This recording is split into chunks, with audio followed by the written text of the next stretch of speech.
through the night. Aim gonna fire, shoot me right. I'm gonna like the way you... Eu continuo aqui o nosso bate-papo com o jornalista Eloir Rodrigues. A gente estava falando aí do Jornal da Manhã, do Portal A Rede, de meios de comunicação. E nesse momento que a gente está vivendo, um momento de eleição, Eloir, cada vez mais a gente vê que os meios de comunicação, né, são o instrumento fundamental da democracia, né? Esse ano, no Brasil, nós tivemos assim, uma prova cabal disso, né? Dos meios de comunicação dando voz à sociedade. Os meios de comunicação de uma forma em geral, né? Porque além dos meios tradicionais, que a gente diz, né, que o rádio, TV, jornal, as redes sociais, né? As redes sociais vêm assumindo um papel muito importante na difusão da informação, na formação, né, de opinião a respeito do que está acontecendo ao nosso redor. Então, tudo isso cria um cenário novo, né? A gente vinha falando agora há pouco da questão de blogs e portais, mas esse meio digital ele cresce de uma forma muito rápida, né? Porque é o acesso direto e muda a relação do público com a informação e com o que está acontecendo, porque é muito imediato. Né? A gente acompanhou, vamos falar aqui do cenário no Paraná, no começo agora do governo Beto Richa, toda a manifestação que houve em Curitiba e tal, a gente acompanhou aquilo em tempo real. Exatamente. Né? A gente, pela internet, a gente acompanhou aquela confusão dos professores no começo do governo dele, do Beto, a gente acompanhou em tempo real. Né? Isso muda tudo, muda a forma como a sociedade está reagindo àquele fato, muda a forma como o governo vai se posicionar aquilo e se manifestar perante a sociedade, vai reagir em relação àquilo, muda a forma como todos os atores daquele fato vão se manifestar, porque a opinião pública está se manifestando imediatamente. Né? Antigamente, não relacionando esse governo, mas qualquer fato que ocorresse em qualquer governo, o governo imediatamente poderia tentar manipular a informação, dizer que não foi daquele jeito que aconteceu, foi de outro, né? Vir com um antídoto já antes da repercussão e tal. Hoje não. Hoje não, os fatos eles acontecem e são transmitidos em tempo real. Né? A própria situação do impeachment, né? Dali da movimentação dos mortadelas e dos coxinhas, Sim. Né?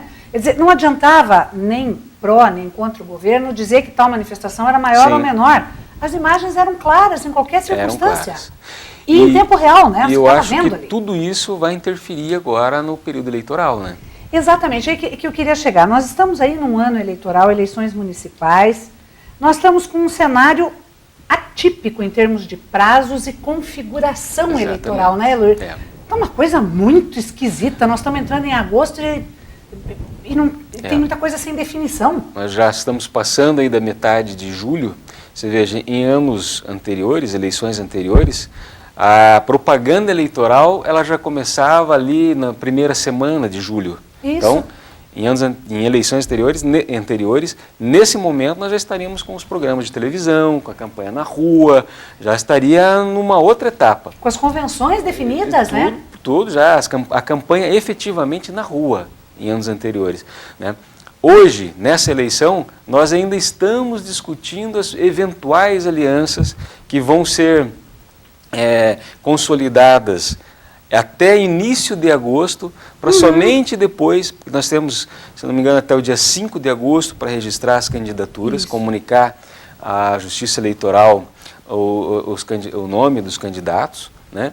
Para depois, então, somente começar a campanha efetivamente. A campanha vai ser reduzida em 45 dias, né? Praticamente. Isso. Então, é um período muito curto.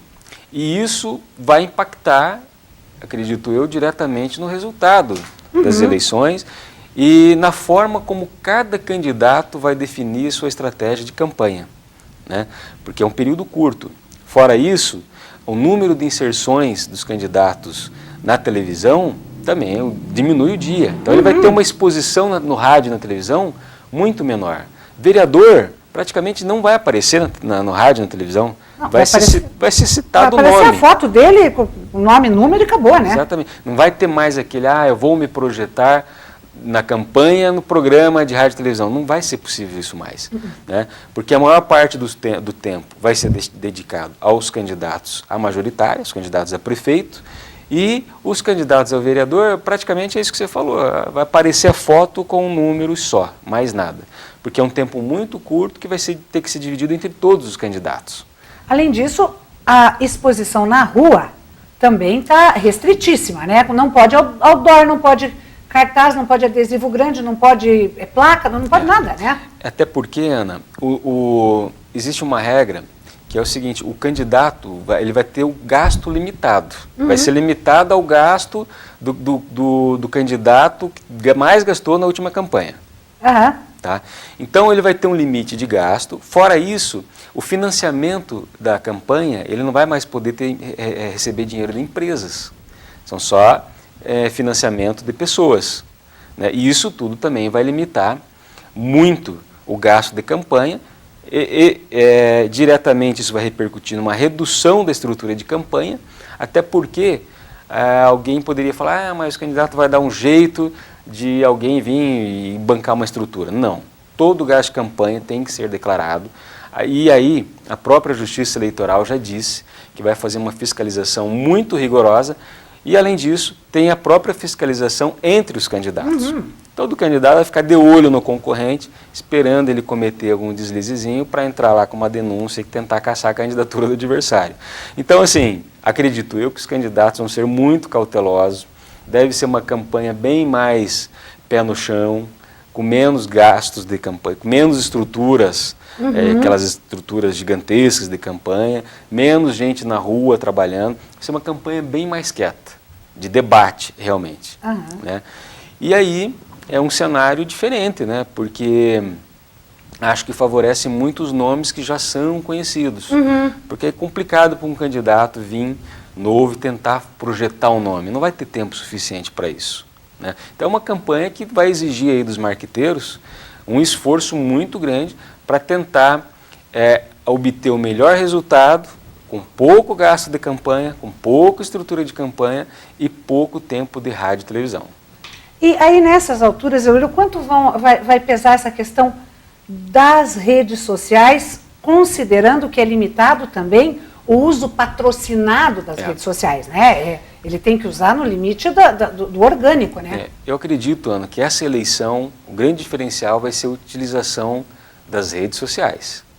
Das redes sociais e dos canais, de portais, sites, que é onde o público está. E é uma informação rápida, né, e direta. Eu acredito que o grande diferencial aqui, a ferramenta principal a ser utilizada pelos candidatos e que vai fazer diferença é realmente a informação no meio digital. É isso que vai fazer grande diferença. Né? E o meio digital, na tua opinião, Eloy, você que transita aí com dois meios de comunicação bem diferentes em termos de abrangência, de tudo isso, e até da visão de credibilidade, porque nunca nenhum meio vai substituir a credibilidade do jornal impresso, né? Quer dizer, não. Nunca. A pessoa, ela quer ver. É um caráter documental, a pessoa está vendo, vai guardar. Em termos de redes sociais, a gente sabe do poder de multiplicação dessa informação. E na tua avaliação, qual é o poder de convencimento, de formação de opinião do eleitor que esse uso da rede social tem? Olha, Ana, aí vai da estratégia do candidato, porque na internet a informação é muito rápida, né? Ela causa um impacto de momento. Então, é uma informação que eles vão tentar trabalhar o emocional de quem está do outro lado. Porque não adianta, porque o jornal, por exemplo, ele trabalha muito com a formação de opinião. Quem tiver com a informação, a opinião já formada, vai estar, de uma certa forma, com um certo antídoto em relação a tudo aquilo que está recebendo no meio digital, né? Não ele vai refletir sobre aquilo. Mas é claro que o marqueteiro que está lá do outro lado, ele sabe que dentro desse público vasto, amplo que nós temos, tem uma ampla parcela da população que ainda é suscetível àquela informação que instiga o emocional, né? Então, acredito isso é função dos marqueteiros, mas para o público ele tem que estar preparado, né? Ele não pode deixar para se decidir na última hora. É uma eleição, nenhuma eleição, né, deveria ser assim. Nós temos, ainda que o período seja curto, aí de 45 dias, o eleitor ele tem que estar consciente é aquela questão sempre do voto consciente, que o voto você não pode decidir na última hora, né? Tem que analisar o candidato, o perfil, as propostas, para chegar ali na reta final já com um posicionamento mais ou menos definido, né? Que não seja passível, né, de ser influenciado por alguma informação, armadilha, né, de última hora. Exatamente, tem que estar firme ali. É. E nesse cenário aí, Luir, falando em termos de nomes, a dança das cadeiras aqui acabou sendo surpreendente, um momento aqui, um momento ali. Uma coisa que era praticamente certa, que era o posicionamento do atual prefeito Marcelo Rangel como candidato à reeleição. Ele assumiu publicamente a vontade, mas ele já não é o candidato obrigatório, natural. Quer dizer, ele já começa aí com dois ônus, né? O fato de estar no poder, independente da esfera, né? E o outro ônus, uma disputa interna do partido. Mas com o bônus de estar conhecido. Como é que você vê aí a situação para o atual prefeito e nesse embate aí com o Dr. Zeca no PPS? Veja, Ana, eu vejo assim, a candidatura do Marcelo, nesse momento, ela é a candidatura mais bem estruturada e, ao mesmo tempo, a mais frágil. Porque, uma veja, avaliação interessante. Ela é mais bem estruturada porque, nesse momento, o Marcelo Rangel, ele é o prefeito, ele tem o que a gente chama, né, da máquina pública na mão. Querendo ou não, o fato de ser prefeito traz algumas vantagens em relação aos demais candidatos, né, porque ele é prefeito, então a prefeitura presta atendimento na área de saúde, na área médica, faz asfalto, entrega obras, tudo isso o prefeito consegue capitalizar. Então ele tem a máquina pública na mão. O Marcelo, nesse momento, conseguiu o apoio do governo do estado e outros apoios importantes, como o deputado Plauto, né, e de alianças com partidos importantes, do Ratinho, do PSD, do PSC, do PSDB, do governador, né? Então o DEM, do deputado Plauto. Então ele construiu uma aliança partidária ampla, que lhe permitiria hoje um maior tempo no rádio e na televisão. Ele conseguiu o apoio de figuras importantes que, com densidade eleitoral, conseguem trazer voto para ele, e ele é o prefeito e a máquina pública. Por outro lado, ele também, ao ser o prefeito e ter todo esse aparato em torno dele, ele também cria uma situação em relação ao vice, porque nesse momento todo mundo quer ser vice do Marcelo. Né? E como ele tem muitos partidos que fazem parte de sua aliança, muitos partidos querem indicar o vice. Né? E os candidatos adversários dele ficam esperando, ficam na expectativa de que na reta final os candidatos que não conseguiram se consolidar como vice pulem do barco, né? E vá para fortalecer as outras candidaturas. Então, para ele, o desafio do Marcelo nesse momento é consolidar essa aliança partidária para poder segurar todos esses apoios políticos. E uma outra situação que fragiliza a candidatura dele, que ao mesmo tempo que é muito forte, é muito fraca, é que ele tem um desafio interno dentro do PPS. Né? O PPS... Que foi uma reviravolta de rumo inesperada, né? Foi o partido no qual ele se elegeu prefeito, foi o partido no qual ele se elegeu deputado, que o Sandro Alex, irmão dele, também se elegeu deputado federal. E, recentemente, o Sandro Alex saiu do PPS para ir para o PSD, do Ratinho, e assumiu a presidência estadual do PSD. É evidente que o Rubens Bueno, presidente estadual do partido, não gostou. Porque ele se sentiu, de uma certa forma, traído pelo Sandro e atribuiu isso também, estendeu essa mágoa dele também ao Marcelo. Porque, na opinião dele, ele já declarou isso, ele não sabe se o Marcelo, depois da eleição, vencendo ou não a eleição, vai permanecer no partido. Nesse momento também, o próprio Rubens Bueno tirou o diretório municipal das mãos do Marcelo, instituiu um outro diretório municipal com figuras que são mais diretamente ligadas a ele. Isso gerou, inclusive, uma disputa judicial que o Rubens Bueno acabou ganhando, né, em segunda instância. Então, hoje ele tem o mando do partido aqui em Ponta Grossa. E aí existe uma conversa aí de que o Zeca, vice-prefeito, Dr. Zeca, também quer ser candidato a prefeito e ele também é do PPS. E aí ele estaria buscando o apoio do Rubens Bueno para ser ele o candidato do PPS. Então o que acontece? Quem escolhe o candidato é o partido, é o diretório. Então nesse momento existe a possibilidade de um bate-chapa entre o Marcelo e o Zeca para que o partido escolha qual dos dois será o candidato a prefeito. E aí nós temos o presidente estadual do partido que está magoado com o Marcelo. Então nesse momento o desafio do Marcelo, apesar de ter construído uma ampla aliança, ser o prefeito, ter o apoio do governo do estado, ter o apoio do Plauto, ter o apoio de vários partidos, ele primeiro vai ter o desafio de ser o candidato do partido dele. Que é uma decisão inapelável. Né? Pode ser que ele... É a primeira eleição que ele tem que vencer. Pode ser que ele consiga, mas existe a possibilidade de não conseguir. Isso gera uma instabilidade, é um desafio que o Marcelo vai ter que superar. E nesse embate histórico que nós temos aí, direita esquerda sempre, o grande adversário de polarização de ideias hoje é o Aliel. E aí teríamos numa terceira via, e claro também o Sérgio Gadini, também de esquerda, né? E aí teríamos numa terceira via o Júlio e o Álvaro Schaeffer? É exatamente esse o cenário, né?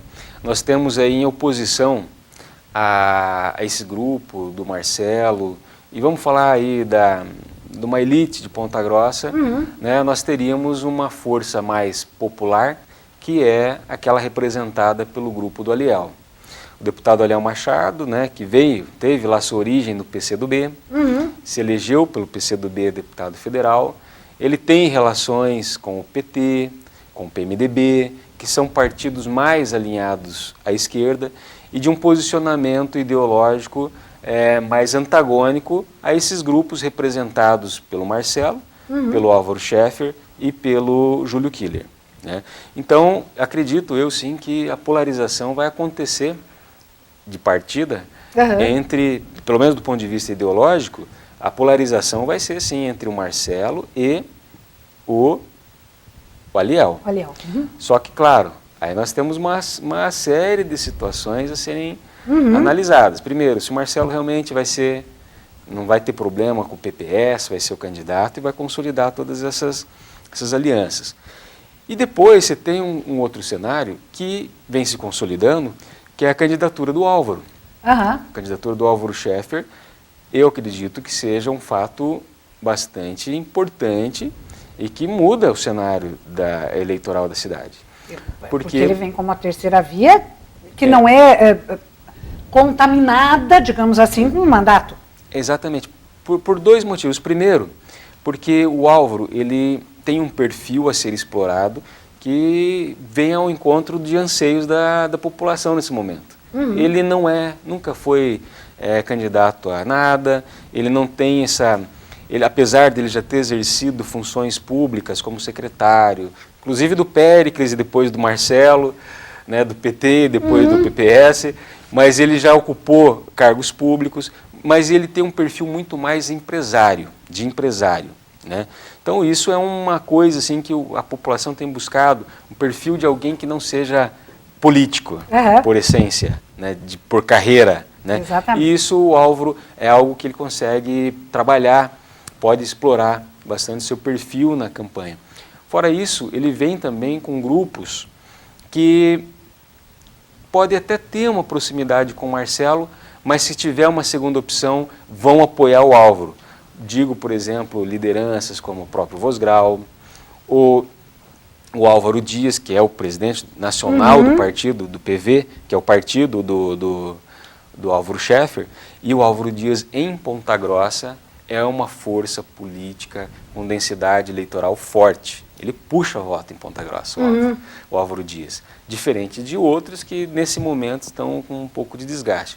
Tanto quem apoia o Marcelo, tanto quanto aqueles que apoiam o Aliel, nesse momento tem algum desgaste. O Álvaro Dias é uma figura que, pelas pesquisas que são feitas e pelos números das eleições todas anteriores, é uma figura que puxa muito voto.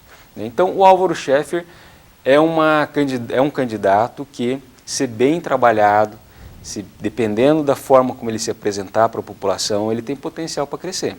Né? E o Júlio, eu vejo assim como uma candidatura também com potencial, porque ele nos últimos dias conseguiu construir algumas alianças, ele próprio tem um perfil que ele vem trabalhando, né, voltado ao trabalho assistencial, né, mais aos bairros, mais popular. Ele trabalhou isso muito bem ao longo dos últimos anos, inclusive dentro do governo Rangel, né, e agora ele vem uma candidatura alicerçada no nome que vinha liderando as pesquisas em Ponta Grossa, que é do Márcio Paulic. Então o Márcio Paulic abriu mão de ser candidato, mas está apostando todas as suas fichas no Killer, né, no Júlio Killer. Colocou toda a sua estrutura de trabalho, de campanha, que ele sempre teve, à disposição do Júlio Killer e vem trabalhando alianças aí em torno do nome dele. Então, Ana, é uma eleição que tudo pode acontecer. Pode ser que o Aliel consiga diminuir, reduzir a resistência que existe ao nome dele, que surgiu principalmente em relação ao posicionamento dele no impeachment. Pode ser que ele consiga reduzir isso, apresentar-se como um candidato ligado às camadas mais pobres, mais necessitadas, que dê um berço dele, né? Se apresentar como um candidato popular, uma alternativa a tudo isso, e crescer. Pode ser que não. Pode ser que o Marcelo venha e mostre que o governo dele, apesar da crise toda que existia no país, foi um bom governo, né? E consiga também diminuir a rejeição dele e se apresente bem para a população. Pode ser que o Álvaro, com perfil empresarial, que agrega o setor produtivo, as forças de produção da cidade também cresça, e tem o Killer. Então, a política, como sempre, é uma caixinha de surpresas. Vamos deixar aí o conselho para que o eleitor seja bem atento. Muito obrigado pela entrevista. Agradeço, e conversamos mais até a eleição, combinado? Com certeza. Obrigada. Obrigado pelo convite. No próximo bloco, eu converso com o cirurgião plástico Luiz Pinotti. Um instante só, eu já volto. Não saia daí.